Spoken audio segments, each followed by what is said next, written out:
Check this out. The Beastie Boys, kicking it all the way to the bank. They just came out with another CD, amazing music, lyrics screwed as ever. Their latest video, Fight for Your Right Revisited, it's loaded with amazing actors. I was laughing and feeling really guilty. I was laughing. Do not let your kids watch that. All their crudeness aside, the Beastie Boys do have a point. You gotta fight for your right to play party games. Yo. So let's get the party rolling with the question of the month. What is your favorite party game? What is your favorite party game? Werewolf? My favorite party game is Train of Thought. Well, you know what it is? It's Time's Up. Alcohol-soaked version of Telestration. Time's Up and Werewolf. Time's Up. What is Train of Thought? Oh, that's a good Train. Q-U-E-L-F. Pictionary. Nuclear War. Naked Twister, as long as Tim Kelly isn't playing. Dixit. Catchphrase. Werewolf. Werewolf. How to host a murder. My favorite party game is Family Feud. Yeah, my favorite party game is 50-player diplomacy. I like Cranium a lot. Definitely apples to apples. I like to play Cranium and Catchphrase. I love Jay Cormier's Train of Thought. I like Werewolf, but Time's Up is a fun party game too. Happens to Werewolf. I gotta tell you, I like that Red Dragon, and I gotta try that game. I gotta try it with real beer. Naked Twister that David Culp was talking about is a good choice. Time's Up and Telestrations. Any version of Time's Up. Time's Up. I like to party with Catchphrase. I'd like to try Werewolf or Mafia. Favorite party game? That would have to be Apples to Apples. It used to be Quarters, but I'm married now.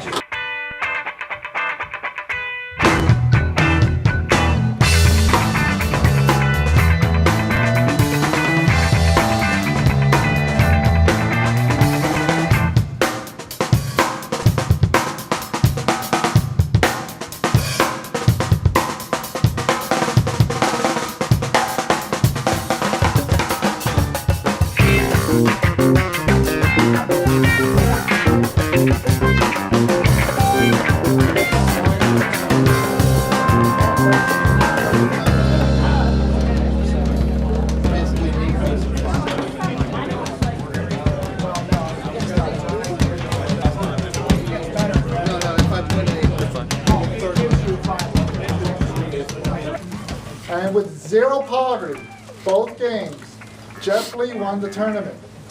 Nice. Jeff gets an award. He gets some DGM swag, which is available on our website. If you go and look for DGM swag, we have stuff, hats, shirts, mugs. Sweet. Yeah, think about it. So I'm CW Karstens. I have Diamond K Games that is working on the development of Dragon Valley. Many of you have come over and play tested the game. I appreciate that. June 22nd, we're looking at putting it on Kickstarter or Springboard. So it's a crowd funding program. Thank you very much. Hey, nice Pop the shrink wrap off that. Let's play. Right on, thank you.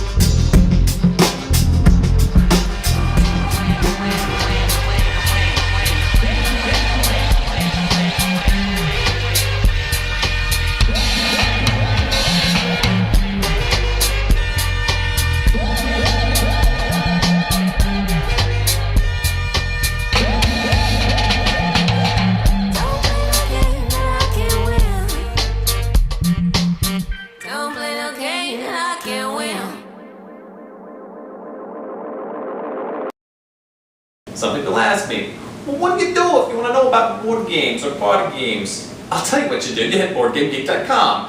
You go to the big party games icon, you click that, then you click games. And then bada bang, bada boom, you have all your party games listed in ranking. Piece of cake. What I'm going to do for you right now is I'm going to go over some of my favorites and rank them by the number of people you have at your party. Let's do it. I don't go anywhere without the party box. I've removed many of my party games and card games from their own boxes and combined them into one box for ease of portability. You would be surprised how many games you can fit into a container like this one. If you have a small party of, say, 5 or 6 people, here are some games you want to try out. Train of Thought is an awesome new card game perfect for small parties. As the conductor, you try to lead the other players from one word to another using linking 3-word phrases. Dixit is an art interpretation game with beautiful cards and thought-provoking gameplay. Wits and Wagers, a game where you bet on probable answers to trivia questions. This game is always a hit with the casual gamer. Cluzzle is a game where you sculpt clay to make other players guess your word, but don't make your work of art too easy to guess. Jungle Speed is an extremely fun dexterity game where you watch for other players with matching cards and then try to beat them to the totem. For Sale is a simple real estate bidding game, but this quick game is perfect for a small party. Bonanza is a highly interactive trading game perfect for 5 or 6 people, one of my most played games. If you have a party of 7 or 8 people, here are some games you're going to want to try out. The Resistance is a game where you're racing to figure out who the spies are before they foil your plans, one of my very favorite party games. Telestrations. Imagine the telephone game meets Pictionary. The sketch pads are awesome, loads of laughs, and one of my family's favorites. Word on the Street is an extremely fun team game that tests your vocabulary. Say Anything, a game of coming up with wacky things to say to gain the attention of the judge. Bang has a great Western theme, hidden roles, great interaction, plays fast. Did I say more? Saboteur, an interesting little card game of dwarven miners. Will the Saboteur foil your plans for gold? Apples to Apples. It's an old standby for party games, but always fun. If you have 9 or more people wanting to get their party game on, Werewolf. I'll talk more about Werewolf in a minute, but there are 2 great versions out right now, Miller's Hollow and Ultimate Werewolf. Ultimate Werewolf has more roles and role info on the cards, which is nice, but Miller's Hollow has better art and the New Moon expansion, which is really cool. Cash and Guns Live. If you have a decent-sized room or backyard and about 20 people, Cash and Guns Live can be an amazingly fun team game. You Robot is a fun little card game I found where you program your teammates into strange poses. This is a blast. Cool. News just in. The #1 board game amongst board game aficionados is Time's Up. A team game played over 3 rounds where you're trying to get your team to guess your word without actually saying your word. The first round, you can say anything except the word. The second round, you can only say one word. The third round, you can't say anything at all. It gets chaotic. It gets fun. It's the #1 party game. Time's Up.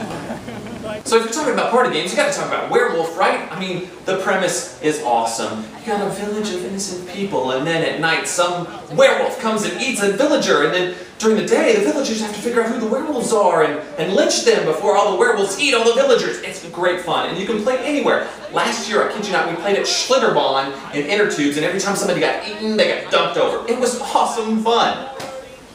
So this last Saturday night at DGM, and we play every Saturday night at DGM, by the way, we had this big, huge game of Ultimate Werewolf. We had like 25 people, and we had vampires and werewolves and seers and sorceresses and witches and all kinds of interesting roles. It was awesome fun. Check it out. Ooh, we got a villager. I do not lie. And the wolf is dead! Vampire, sir. No. She nominated you? The couple who seconded you? 5. Plead your case, sir. Why are you not a vampire? Show us your canines. Talk to them, not to me, sir. They're... I'm gonna try to save myself tonight.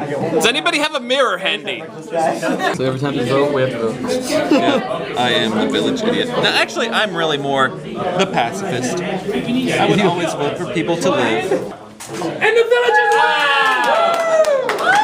I believed you, sir. I believed you were good. Yo, so the verdict is in. Party games rock. They're highly interactive, fun, social. They peg the charts on social interactivity. They cause us to react socially in a variety of ways, to think outside the box, to role play. They're good for our brain. So I gotta go play some party games. Thanks for watching. I'll see you next month, right? Cool. Later.